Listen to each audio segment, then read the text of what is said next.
retrouvons ici après la déclaration du 1er mai 2021 et celle du 8 mai 2021. Nous sommes donc ici dans le cadre, bien entendu, de l'intersyndicale qui réunit à la fois le PER, le PATS, mais également les étudiants de l'institution pour exprimer encore une fois le ras-le-bol que la communauté de cette université est en train de ressentir depuis maintenant belle lurette et qu'on n'a jamais cessé de répéter. Alors encore une fois, nous attendons du ministre de l'Enseignement supérieur, de la Recherche et de l'Innovation, nos 960 millions.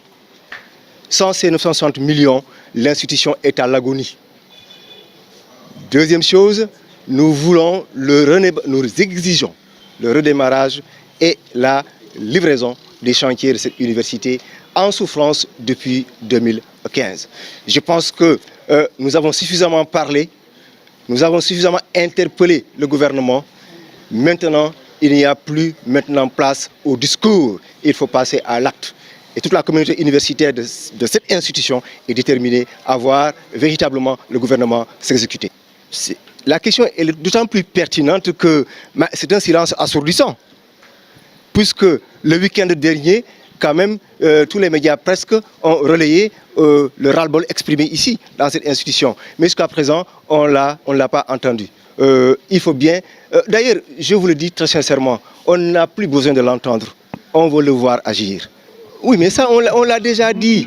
On a demandé à ce que chacun aussi prenne ses responsabilités. On ne va pas toujours continuer à demander à tous les acteurs de l'université de consentir à des efforts. Ces efforts ont suffisamment été consentis.